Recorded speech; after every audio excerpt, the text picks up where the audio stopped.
of all, we're going to present international agreements by World Intellectual Property Organization.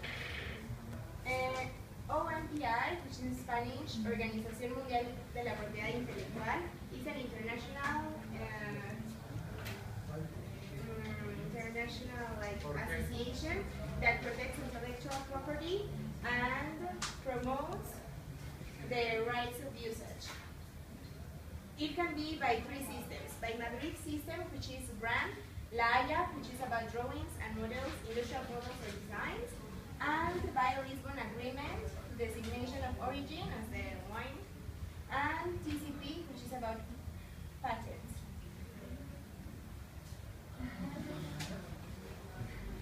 Well, first of all, we're going to talk about the Haya system. The Haya is a region of countries that agree to protect some models and drawings. Is it possible to obtain international protection for a drawing or industrial model? Yes, it can be by Haya. And if you want, like many countries, to be protected, you ask in the request which countries you want the protection to be settled. You understand that? So it's not automated. You have to apply for that specific protection. And of course, the more countries you ask protection for, you are going to get a higher fee. Okay? Is it possible to register more than one country? Yes, you can. For example, it's not just, you don't need to be in the country of origin. For example, you are a designer and you're in France, but you want protection in France and in Italy and in Spain and in other countries of Haya. So you can, and it's a unique fee. And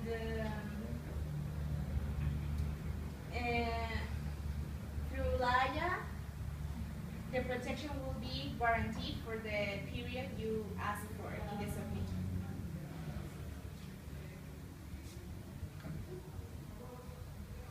Well, which are the benefits of the Haya system?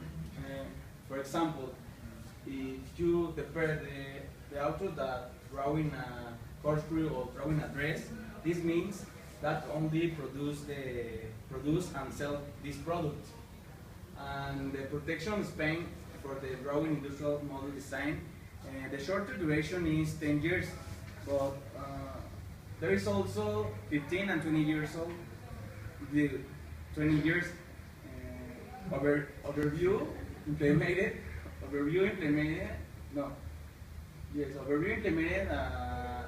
duration of 25 years. It doesn't exist an international protection for drawings or industrial models as a consequence of the Haya arrangement.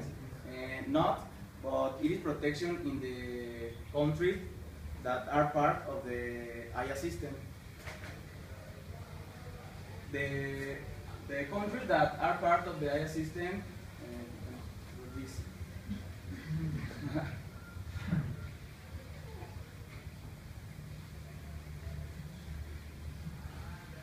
Well, I'm going to explain about the Tratado de Cooperación en Materia de Patentes, that is ECT. They were included in the year of 1970, and they applied the territorial principle that national system requires all the requests to make for each country for patents wants to be applied, and also the objectives is to simplify traditional methods for protecting inventions through patents around the world and make them more efficient and economical for users. It means that if the applicants want to make a patent through the PCT, they're going to be very, very benefit. And also the promote is that there is an exchange of technical information that is contained in the documentation within the scientific community and interested countries.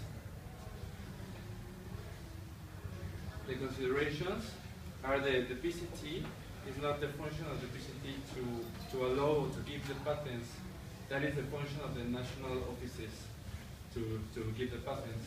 And also, there is not a global patent. So there is a determined number of patents by region or national. And also, a person can apply if an applicant wants to get as many patents as he or she wishes. Doesn't matter. Well, I'm gonna explain you the process of the VCT. First of all, we have a description. What does it mean? That the applicant presents a request for the countries that he wants to be, that he wants to get his patent. Then have the international research. National offices do some kind of research about the patents around the world, and if there is some kind of connectivity and replication of this idea. Then we have the international publication. What does it mean? That it's an exchange of technical information to the scientific community of the interested countries. This is the international office in Geneva. This is not in the national country that this has been applied the request. Then we have the international examination, that is about some kind of test about the patent. And then, if the solicitant wants to proceed, it has to select the country that he wants to apply for the patent. This is in every national office of the country, and if you want to apply for more countries, you have to pay more. Well, we have some benefit for the applicant. For example, the international presentation date. What does it mean? That your request has been validated and approved by every country that you have to apply. You gain more time to determine if the solicitant wants to proceed with his patent or not. Benefits for the office. The PCT do some kind of filter for the patents.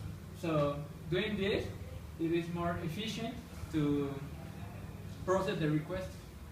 Another benefit is that, for example, if the patent has been applied in Spanish in Mexico, the national office got some kind of savings because they have not to translate it to another language.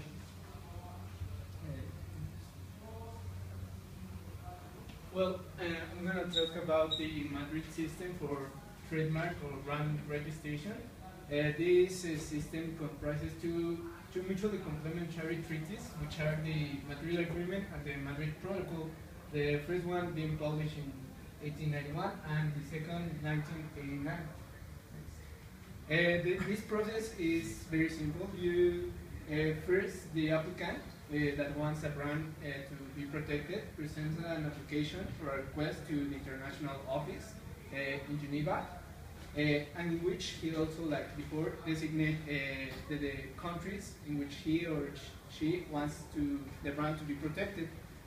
After, the international office is in charge of the registration of the brand, and it transmits this registration to the countries you just select, so that in the next step, the countries perform a series of tests on the elements such as distinctive character, misleading character, or conflict with the existing brands within the country, and they decide if they give the protection or not. And finally, they transmit their conclusions to the applicant. But what does the international office do?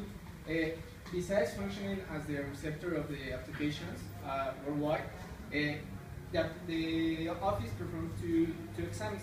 First is a form examination in which they tell you what types of documents you require, if all the documents are presented in form and are correct.